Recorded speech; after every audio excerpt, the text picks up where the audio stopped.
Petrol का दाम 60 रुपए हुआ करता था, गैस सिलेंडर 400 रुपए का था, आप पर टैक्स नहीं लगता था, हम फर्टिलाइजर सब्सिडी देते थे।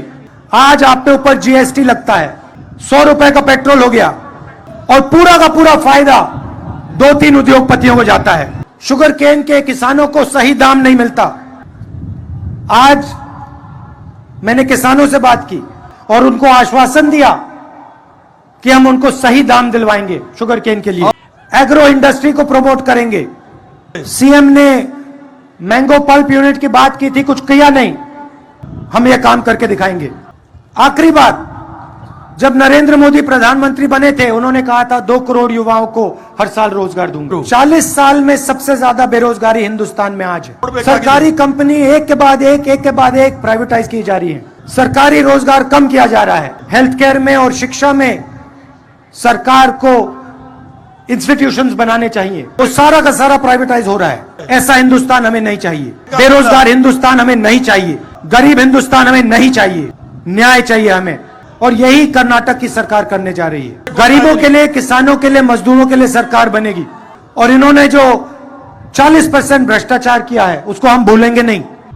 और जब वो बोल रहे थे, मैं सुन रहा था कि भाई क्या कारण है कि इनको बीजेपी से निकाल दिया, और फिर उन्होंने अपने भाषण में जवाब दे दिया।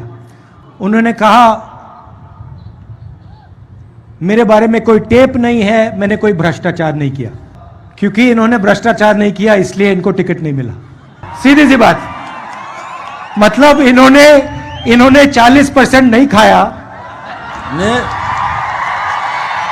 40% नहीं खाया, बीजेपी में नहीं हो सकते, टिकट नहीं मिल सकता, मंत्री नहीं बन सकता। सही बात है ना? कभी कभी बीजेपी की मीटिंग होती है, नरेंद्र मोदी जी भ्रष्टाचार की बात करते हैं और उनके स्टेज पे चारों ओर कर्नाटक के 40% वाले नेता खड़े रहते हैं। मोदी जी कहते थे भ्रष्टाचार से मैं लड़ता हूं, अब जो भ्रष्ट व्यक्ति नहीं है उसको निकाल दिया। मतलब आप भ्रष्टाचार के लिए लड़ते हो। अच्छा, विंगलेश्वर स्वामी गदग जी ने भी कहा, मजेदार बात कही उन्होंने कि बीजेपी ने मुझे डिस्काउंट दिया। मतलब 40% नहीं लिए, सिर्फ 30% लिए, वो भी मठ से। मतलब एक तरफ धर्म की बात करते हैं और फिर दूसरी तरफ मठ को डिस्काउंट देते हैं। 40% नहीं लिए, 30% ले लिए, बाकी कर्नाटक से 40%, छोटा से छोटा या बड़ा से बड़ा 40% लगेगा। कॉन्ट्रैक्टर एसोसिएशन नरेंद्र मोदी जी को चिट्ठी लिखता है, कहता है प्रधानमंत्री जी, कर्नाटक में बीजेपी की सरकार 40% कमीशन लेती है। आज तक चिट्ठी रिसीव ही नहीं की, जवाब छोड़ो, रिसीव ही नहीं की।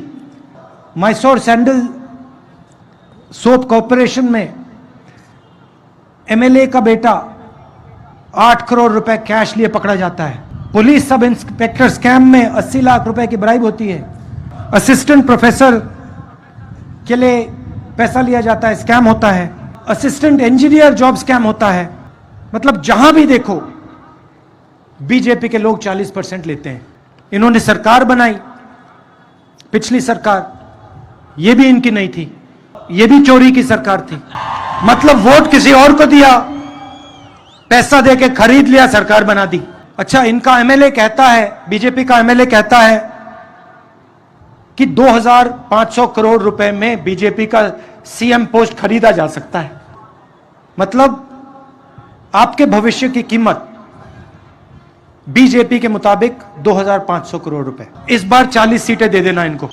और बात करेंगे बसवना जी की, उनकी मूर्ति के सामने जाके हाथ जोड़ेंगे और पूरे देश में नफरत फैलाएंगे। एक धर्म को दूसरे धर्म से लड़ाएंगे, एक जात को दूसरी जात से लड़ाएंगे। और जो बसवना जी ने पूरी जिंदगी किया उसके खिलाफ काम करेंगे। 2-3 बड़े उद्योगपतियों की पूरी मदद करेंगे। और किसान, मजदूर, छोटे दुकानदार चिल्लाते रहें, रोते रहें, इनको कोई फर्क नहीं पड़ता। इन्होंने आपसे 40% पैसा लिया। पिछले 5 साल इन्होंने हर कॉन्ट्रैक्ट में आपसे 40% लिया। अब हम आपके लिए कुछ करना चाहते हैं। शुरुआत में ही हम 4 वायदे करना चाहते हैं और पहले दिन पहली कैबिनेट मीटिंग में हम ये वायदे पूरे करने जा रहे हैं। मैं आपको बता रहा हूं 2 दिन नहीं लगेंगे, पहले दिन पहली मीटिंग में ये 4 काम होंगे। 5 साल आपसे 40% चोरी हुई, इसीलिए पहले दिन ये 4 वायदे पूरे होंगे। इन वायदों से अदानी जी का, अंबानी जी का फायदा नहीं होगा। हम अदानी जी को मुफ्त में एयरपोर्ट नहीं दे रहे हैं, पोर्ट नहीं दे रहे हैं, पावर प्लांट नहीं दे रहे हैं। हम कर्नाटक के गरीब कमजोर लोगों से 4 वायदे कर रहे हैं। पहला वायदा गृह लक्ष्मी, 2000 रुपए हर महीने हर महिला को। दूसरा वायदा गृह ज्योति, 200 यूनिट बिजली मुफ्त में हर महीने। तीसरा वायदा अन्न भाग्य, 10 किलो चावल हर परिवार के मेंबर को। और चौथा और सबसे जरूरी वायदा 3000 रुपए हर महीने हर ग्रेजुएट को और 1500 रुपए हर महीने हर डिप्लोमा होल्डर को। और यह शुरुआत होगी, पहले दिन होगा यह काम। उन्होंने 40% लिया, हम ये 4 वायदे आपको देंगे। एक और बात, प्रधानमंत्री जी ने ओबीसी की बात की, तो ओबीसी की बात करते हैं। अगर हमें देश में सबको भागीदारी देनी है, सबको शामिल करना है, तो हमें पता लगाना पड़ेगा किसकी आबादी कितनी है।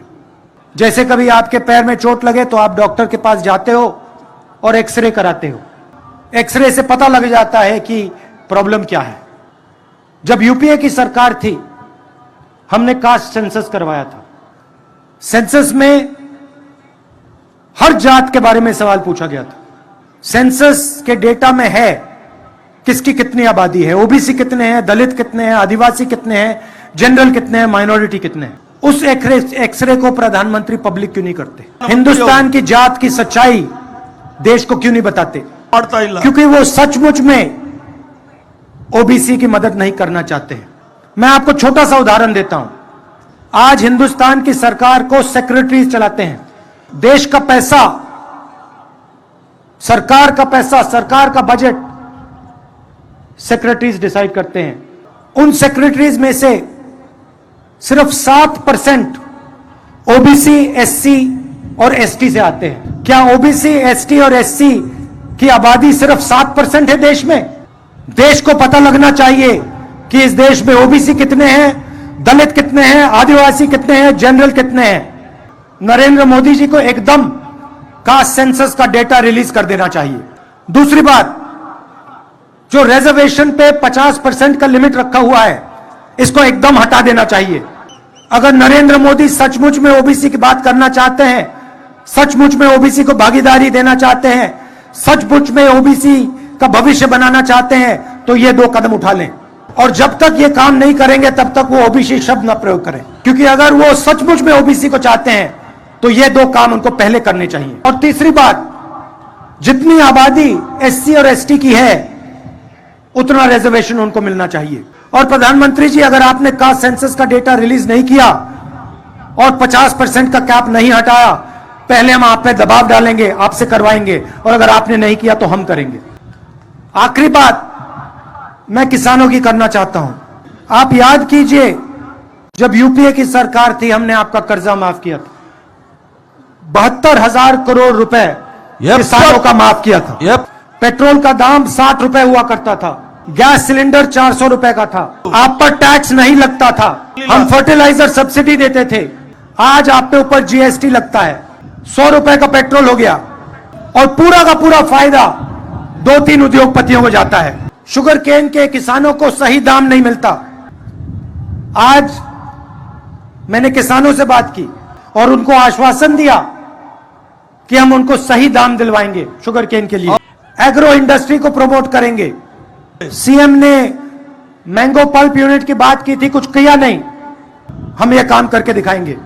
आखिरी बात, जब नरेंद्र मोदी प्रधानमंत्री बने थे, उन्होंने कहा था 2 करोड़ युवाओं को हर साल रोजगार दूंगा। 40 साल में सबसे ज्यादा बेरोजगारी हिंदुस्तान में आज है। सरकारी कंपनी एक के बाद एक प्राइवेटाइज की जा रही है। सरकारी रोजगार कम किया जा रहा है। हेल्थ केयर में और शिक्षा में सरकार को इंस्टीट्यूशंस बनाने चाहिए। वो सारा का सारा प्राइवेटाइज हो रहा है। ऐसा हिंदुस्तान हमें नहीं चाहिए। बेरोजगार हिंदुस्तान हमें नहीं चाहिए। गरीब हिंदुस्तान हमें नहीं चाहिए। न्याय चाहिए हमें, और यही कर्नाटक की सरकार करने जा रही है। गरीबों के लिए, किसानों के लिए, मजदूरों के लिए सरकार बनेगी। और इन्होंने जो 40% भ्रष्टाचार किया है उसको हम भूलेंगे नहीं।